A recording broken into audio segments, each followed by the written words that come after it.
Hey guys, welcome back to part 2 of In Conversation with episode 14.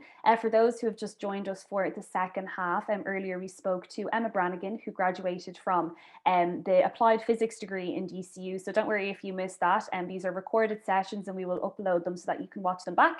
So don't fret if there is something that you didn't get to ask or anything. But now we are going to be joined by Cian, who studies sports science and health in DCU. So let me try and promote Cian to a panelist and welcome him into the call.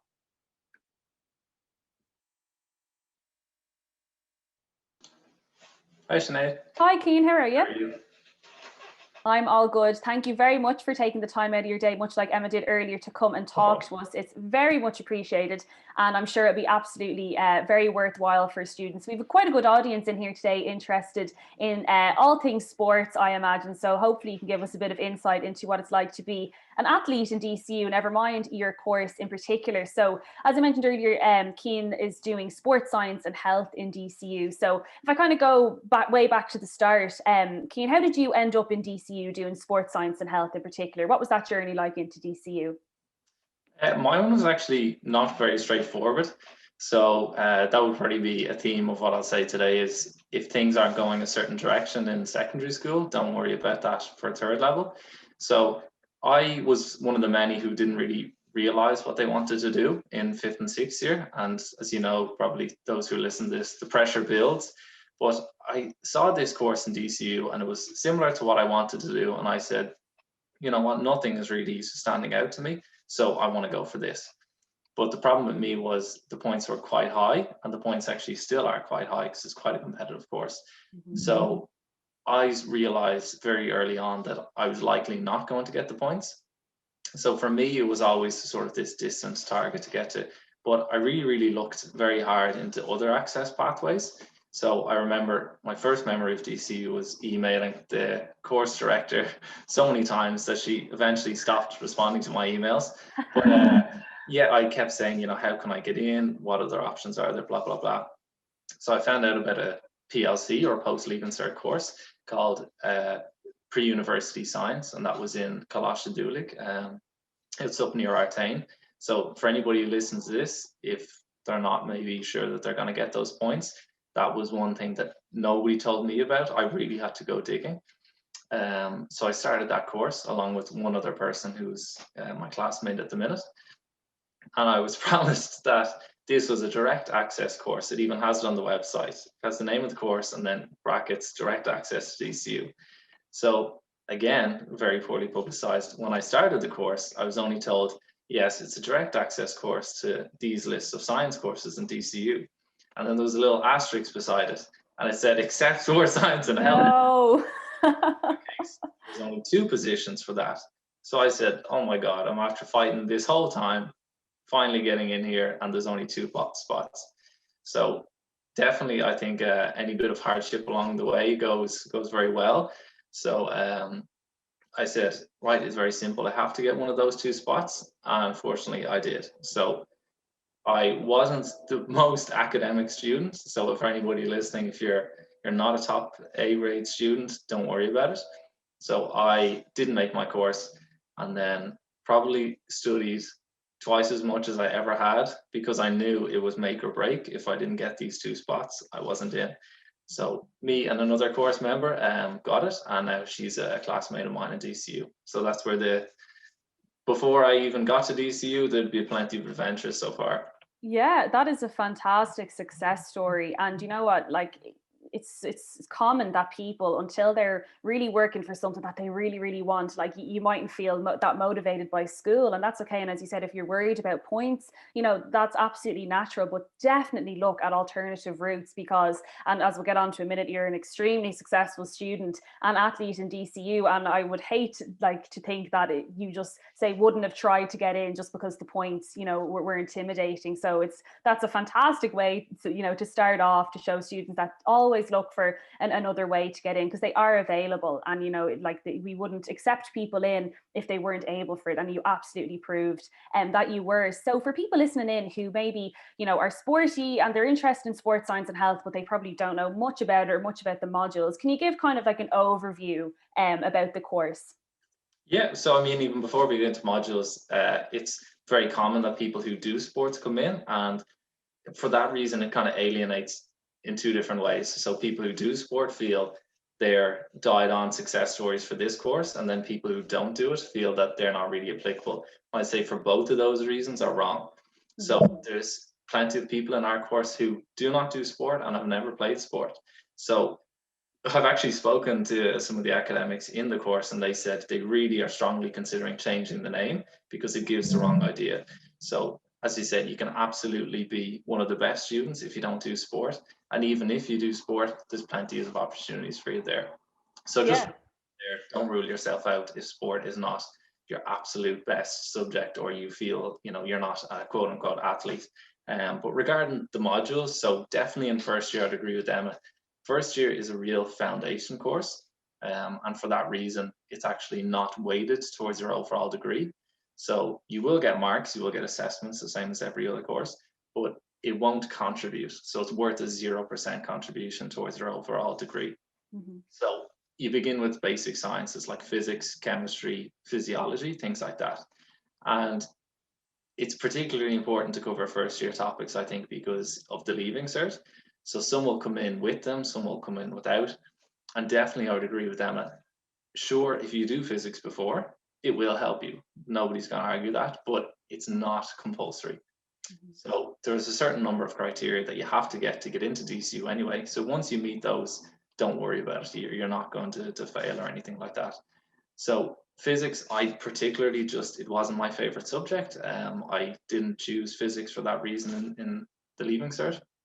And I didn't even do chemistry either. But in my PLC, I had my first encounter with chemistry and I actually really liked it. So I ended up doing very well in that, which really surprised me because I thought I didn't do chemistry. I'm died on for a fail here, and that really didn't happen. So yeah, you're grounded in those basic sciences, and then from there you move on. Some things will drop, so you will stop the chemistry and the physics because they're really only a fundamental base that you would build on. But definitely some of the things you would carry on is the likes of physiology and health and fitness. If anybody was to ask me what's one primary core of sports science, it would be physiology. So you'll carry that all the way through to fourth year. But again, if that's not your favorite area, plenty of my classmates really don't like physiology, but they're developing and they're carving out their own niche of things like biomechanics or genetics or things like that. Yeah, and absolutely. And we kind of covered that earlier in that often in DCU, your first year is general, second year kind of builds on that, but then you have more flexibility to go and carve your path.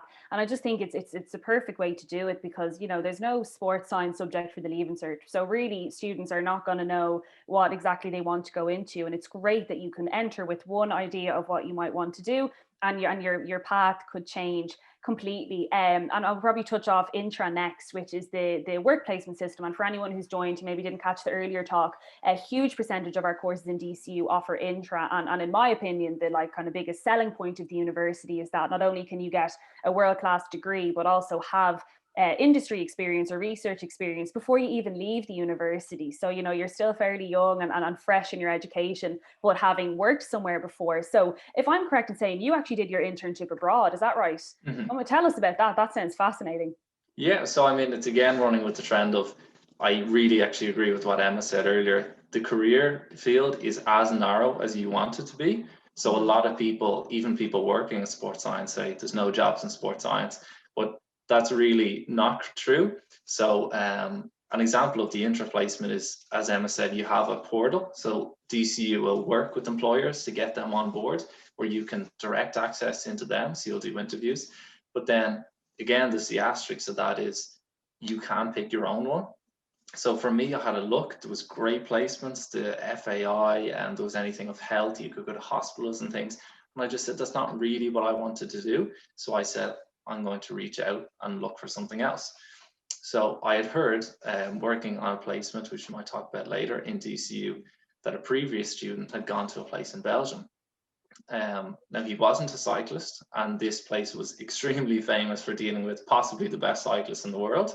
So it was quite funny for me because I reached out and talked to him and said, so what happened? And he spoke about these experiences and he described some people which I obviously knew. And I said, do you have any idea who that person was? And he said, no. And I said, well, he's the Cristiano Ronaldo of cycling. So it's quite funny there that he didn't really know what Yeah. he secured. So this again a lesson in persistence. Maybe if you don't first get into DCU, just find your other pathways. And if your intro doesn't really work out initially, start early and just keep going. So I emailed a professor in Belgium, and he didn't reply for 6 weeks. So I thought about just saying, oh, that didn't work.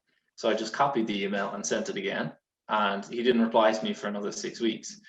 So I was getting quite impatient. So I just sent the email again. So I sent it to him 3 times, and finally he responded and he said, we'd love to have you over. So something the students will probably hear in DCU is, if you don't immediately get a response back, essentially you're offering free help.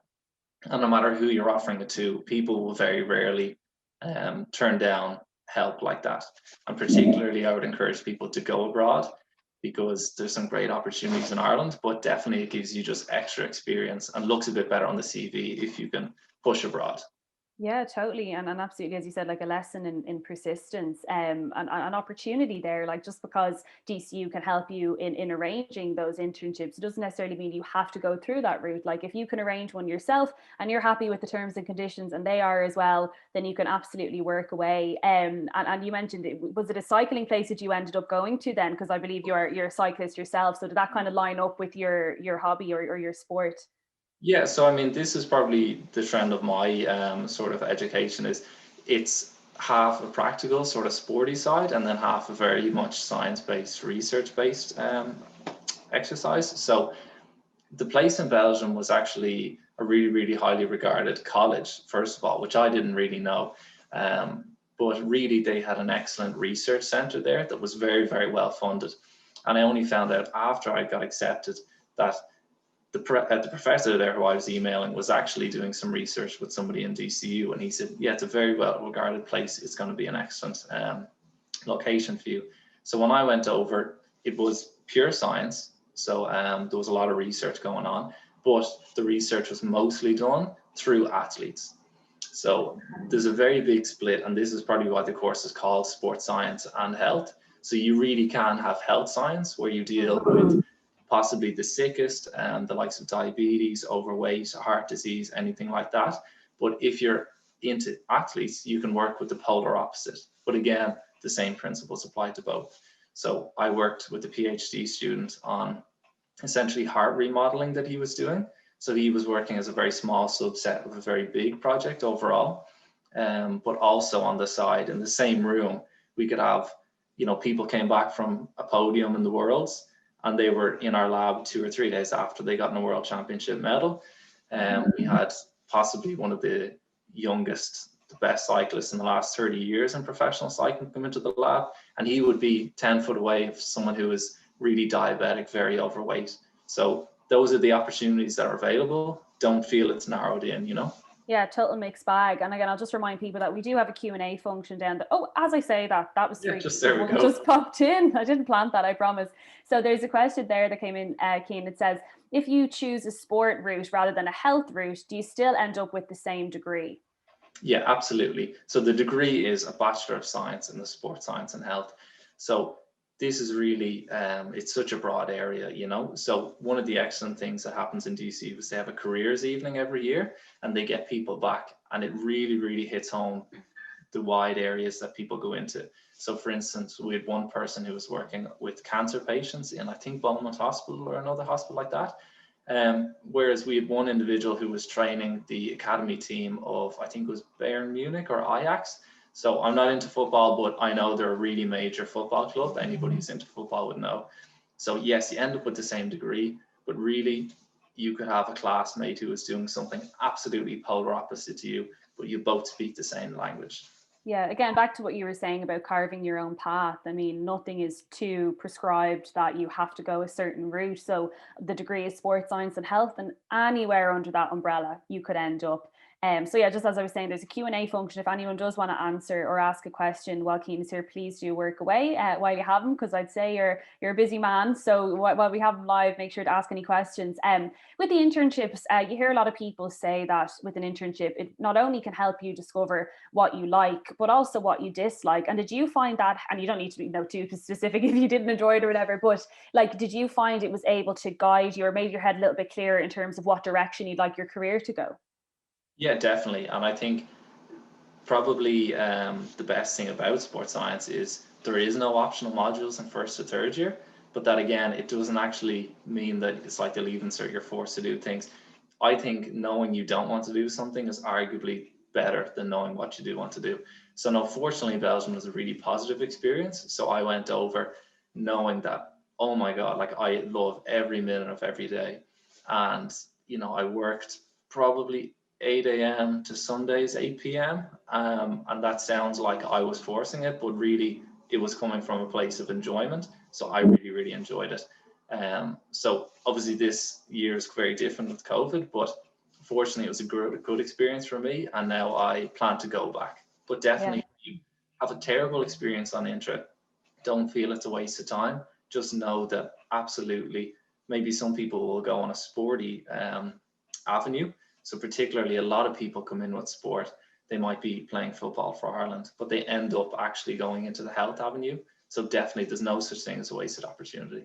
Absolutely. And I mean, surely you'd rather establish that you don't want to do something while you're in college, you know, for a couple of months or a year, versus maybe when you've signed a 2 or 3 year contract in a company and then you're going, oh no, I really don't want to do this. So absolutely, like, it's not only about loving your internship, but having, you know, the opportunity to also maybe not enjoy it. And that's okay as well. And it will help you narrow down what you might like and what you mightn't like to do.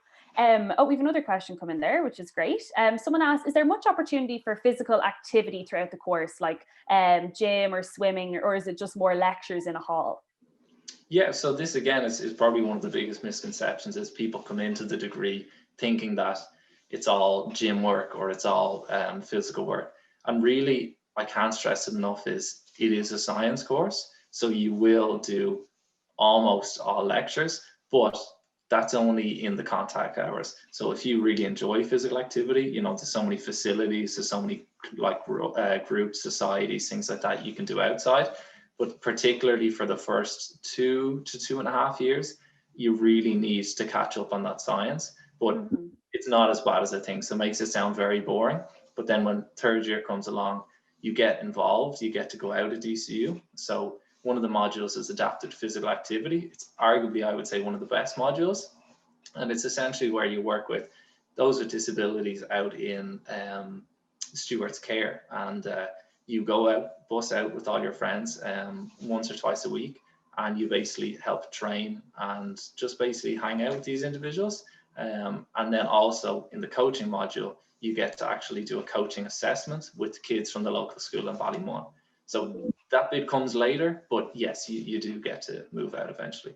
Yeah, absolutely. And great point as well about the facilities and the clubs and societies in DCU. Like, whether you are top level athlete in your current sport and you want to join a club, or if you're like Emma earlier and never knew what archery was or didn't want to get involved, and all of a sudden you take that up, there's so many opportunities to get involved outside of lecture hours, and DCU really does encourage that.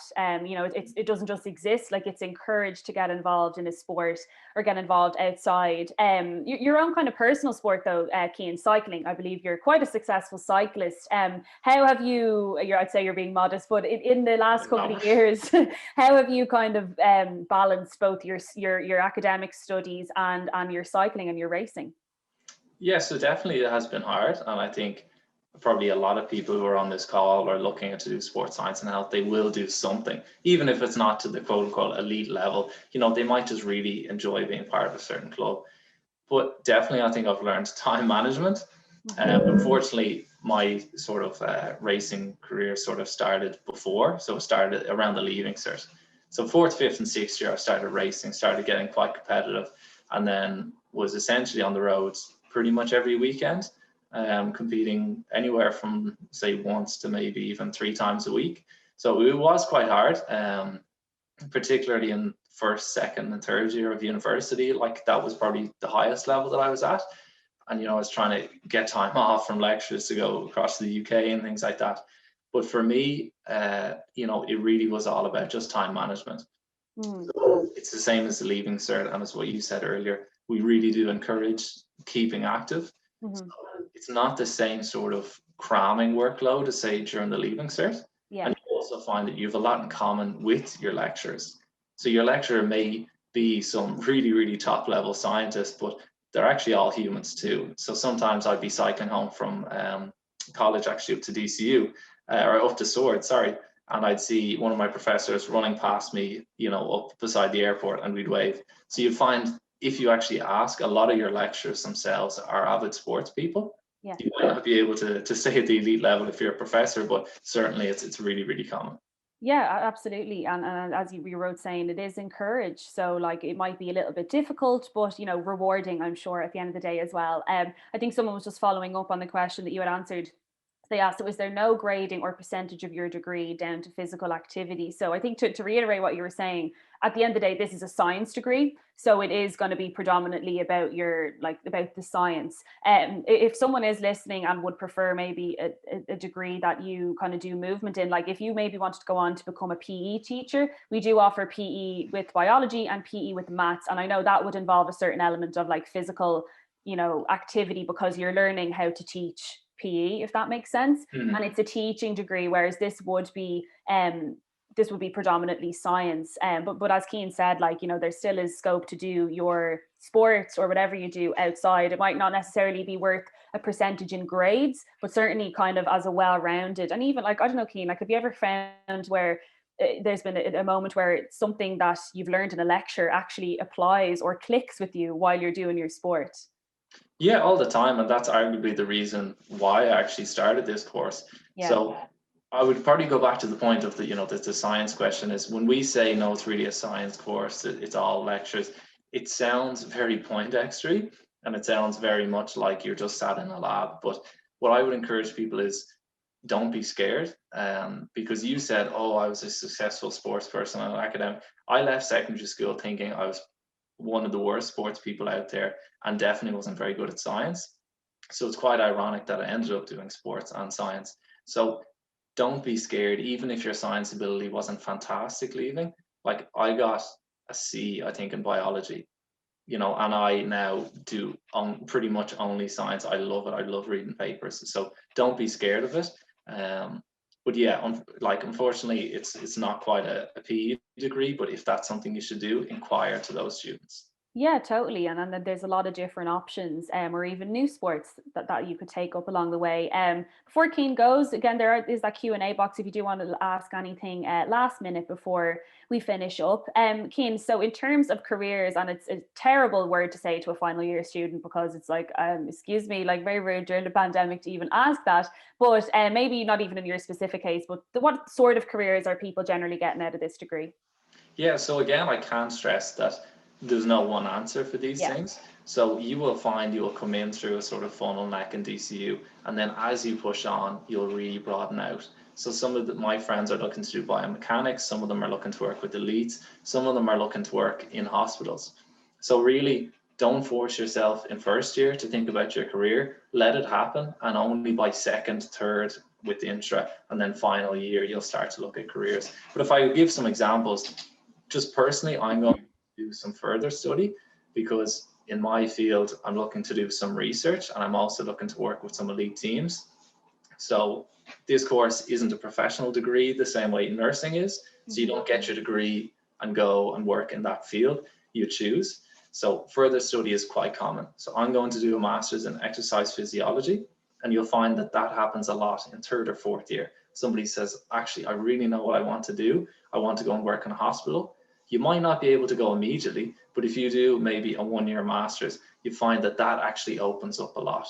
So really, it's solely down to you. That's what I would encourage students. Yeah, for sure. And I think there's very few degrees in DCU where it's like you only can do one career after it. It's very much, and again, it's down to those broad modules that you start off with. We don't want to kind of pigeonhole anyone the minute they get in and, sign them away to a career that they mightn't even have an interest in. So it really is about carving your own path and seeing kind of where your interests lie. So Just before we finish, Cian, as a student now for the last year who has done online learning, how has that been? Now, obviously, fingers crossed, and if the vaccine rollout goes to plan, that we'd love to have students back on campus next year, but obviously it's all down to government guidelines and keeping everyone safe. But how has it been for you doing the online lectures? Is it very different?